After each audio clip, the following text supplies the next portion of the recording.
આજે એકદમ નવો જ અને એકદમ હેલ્ધી એવો સૂજી અને મમરામાંથી આ નાસ્તો બનાવીને રેડી કર્યો છે. તો કોઈ કહે જ નહીં ફ્રેન્ડ્સ, તમે જોઈ શકો છો આપણે સૂજી અને મમરામાંથી બનાવીને રેડી કર્યો છે, એ પણ સ્ટફિંગવાળો. તો બાળકોને તો બહુ જ ભાવશે, સાથે નાના મોટાને પણ બહુ ભાવશે. તો તેના માટે મેં મમરા લીધા છે, પફ રાઈસ આવે છે એ લીધા છે. તો મેં આ રીતે પેકેટના આવે છે ને એ લીધા છે, સાથે સોજી લીધી છે. મેં જે સૂજી કહે છે ને એ પેકેટ લીધું છે મેં. હવે આપણે 2 બાઉલ મમરાના લેવાના છે. તમારે કોઈ પણ વાટકી કે કપ તમારે જે પ્રમાણે બનાવવાનું હોય ઘરમાં એ પ્રમાણે મેઝરમેન્ટ કરી લેવાનું. તો હું 2 બાઉલ આ રીતે મમરા લઈશ. મમરાને આપણે ચાળીને ચોખ્ખા કરી અને પછી લેવાના છે. તો હું 2 બાઉલ આ રીતે લઈશ.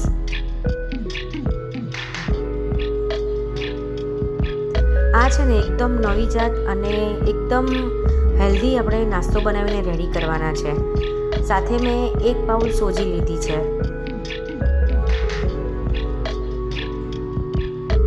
તો હું કમ્પ્લીટ માપથી લઈશ એટલા માટે મેં સ્ટીલનો હટાવી અને કાચમાં લીધો. હવે આપણે મમરાને પલાળી રાખવાના છે 10 મિનિટ સુધી, એટલે મમરા એકદમ સોફ્ટ બની જશે. તો 2 કપ કે 2 વાટકી મમરા હોય એની સામે 1 વાટકી સોજી લેવાની છે. ઢાંકી અને 10 મિનિટ માટે રહેવા દઈશું. સાથે મેં 1/4 કપ દહીં લીધું છે ખાટું, અને અડધી કપ પાણી લીધું છે. એવું મિક્સ કરી અને 10 મિનિટ માટે રહેવા દઈશ, એટલે એ પણ ફૂલી જશે. તો હવે મેં બટાકાને પણ બાફીને રાખ્યા છે અંદરનું સ્ટફિંગ કરવા માટે. તો બટાકાને મેં આ રીતે મેશ કરી લીધા છે. એમાં આપણે મીઠું એડ કરવાનું છે, સાથે ગરમ મસાલો, લાલ મરચું પાવડર, હલ્દી પાવડર, ધાણા જીરું પાવડર. તો ગરમ મસાલો અને મરચું તમે તમારા ટેસ્ટ પ્રમાણે એડ કરવાનું. સાથે મેં ધાણા એડ કર્યા છે અને બધું સરસ રીતે મિક્સ કરી દેવાનું. હવે એ મિક્સ કર્યું ત્યાં સુધી હું મમરાને સ્ટ્રેનરમાં કાઢી લઈશ આ રીતે, એટલે બધું પાણી નીતરી જશે આપણા સ્ટ્રેનરમાં. અને સોજી પણ એકદમ ફૂલી અને સરસ થઈ ગઈ છે, તમે જોઈ શકો છો. હવે આપણે મિક્સર જારમાં આ મમરાને લઈ લેવાના છે પાણી નિતાર્યા પછી. સાથે જે સોજી છે પલાળેલી એ લેવાની છે. તમારી જોડે જો દહીં ના હોય ને તો તમે 1 કપ છાશ પણ લઈ શકો છો જ્યારે આપણે સોજી પલાળીએ ત્યારે. તો આ રીતે થોડું મીઠું એડ કરવાનું છે અને થોડુંક પાણી 2 થી 3 ચમચી જેટલું. બેટરને આપણે એકદમ ઢીલું નથી કરી દેવાનું. વાવ, તમે જોઈ શકો છો બેટર આપણું થીક રાખવાનું છે. તો આ રીતે આપણે એનું સ્ટ્રક્ચર રાખવાનું. જોઈ શકો છો તમે અત્યારથી જ આપણું કેટલું ફ્લફી લાગે છે બેટરને, તમે જોઈ શકો છો, કારણ કે આપણે પલાળી રાખ્યું હતું 10 મિનિટ માટે. હવે હું એક વાસણમાં લઈ લઈશ બેટરને. આ રીતે મિક્સરમાં કરી અને બેટર આપણે એક વાસણમાં લઈ લેવાનું છે. અને એને આપણે 2 થી 3 મિનિટ સુધી ફેંટવાનું છે કન્ટિન્યુ, જેથી અંદર ફ્લફીનેસ આવી જશે અને બહુ સ્મૂધ એવું સ્ટ્રક્ચર આવી જશે. આ રીતે રિબિન વર્ક થાય એવું આપણે મમરાનું સ્ટ્રક્ચર રાખવાનું છે. જો તમારે ઢીલું થઈ ગયું હોય તો તમે 1 ચમચી સોજી પણ ઉમેરી શકો છો, અને થીક થઈ ગયું હોય તો તમે પાણી પણ એડ કરી શકો છો. પણ બેટરને આ રીતે આપણે ફ્લફી રાખી દેવાનું.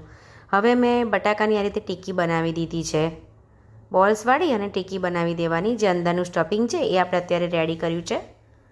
તો આ રીતે નાની મોટી તમે તમારા પસંદ પ્રમાણે ટિક્કી કરવાની. હવે આ નાસ્તો છે ને આપણે વાડકીમાં બનાવીશું. તો મેં વાડકી લીધી છે આ રીતે,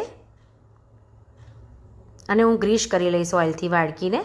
તમારે જો ઘરમાં નાની વાડકી હોય ને તો નાની વાડકી પણ લઈ શકો છો તમે.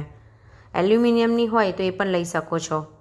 હવે મીઠું એડ કરવાનું છે અને ઈનો એડ કરીશું. સાથે 1 ચમચી તેલ એડ કરીશું, જેથી આપણો નાસ્તો બન્યા પછી પણ એકદમ સોફ્ટ રહેશે. અને આ રીતે આપણે કન્ટિન્યુ હલાવીશું. બસ બીજું કશું જ એડ નથી કરવાનું આપણે. બેટર આપણું કેટલું સરસ ફૂલી પણ જશે. હવે વાડકીમાં આપણે થોડું અડધા ચમચા જેટલું બેટર એડ કરવાનું છે. જારી પણ કેટલી સરસ પડી છે, તમે જોઈ શકો છો આપણા બેટરમાં. જો તમે નાના છોકરાઓને આપતા હોય તો તમારે નાની વાડકીમાં બનાવો ને તો પણ છોકરાને બહુ ભાવશે.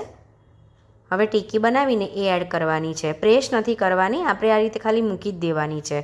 અને સાથે ઉપર ટીકીને કોટ કરી દઈશું. એટલે ફરી આપણે અડધા ચમચા જેટલું બેટર એડ કરવાનું છે. આ રીતે આપણે કરી લેવાનું છે બધી વાડકીમાં. આ એકદમ નવી જાતનો અને બહુ જ સરસ આ નાસ્તો બનીને રેડી થાય છે. તમે આ સાંજના ડિનરમાં પણ બનાવી શકો છો. ઉપરથી લાલ મરચું સ્પ્રિંકલ કરી લઈશું થોડું, એટલે એનો લુક છે ને સરસ આવશે. હવે મેં આ રીતે મૂકી દીધું છે. ઢોકળાનું આવે છે ને, જે આપણે મુઠિયા ઢોકળા કરીએ છીએ એ રીતે મેં મૂકી દીધું છે. એમાં કાણાવાળું સ્ટેનર આવે છે ને, એ લઈ લીધું છે અને એમાં હું બધી વાડકી મૂકી દઈશ આ રીતે. તમારી સાથે ના હોય તો તમે પેણિયામાં આવી રીતે ડીશ મૂકી અને એની ઉપર પણ મૂકી શકો છો.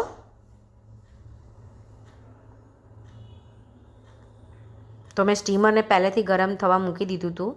2 થી 3 મિનિટ ગરમ થવા દેવાનું, પછી આ રીતે આપણે વાડકી મૂકી દેવાની.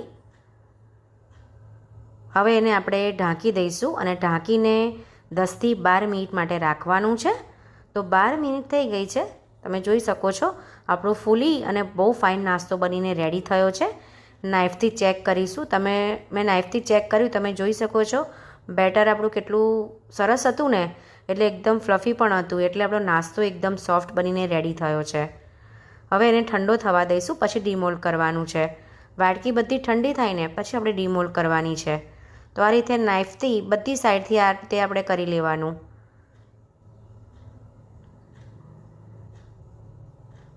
એકદમ ઇઝી રીતે નીકળી જશે, કારણ કે આપણે ઓઇલ પણ લગાવ્યું હતું. વાવ, તમે નાની વાડકીમાં બનાવો ને તો પણ બહુ મસ્ત લાગશે લુક્સમાં.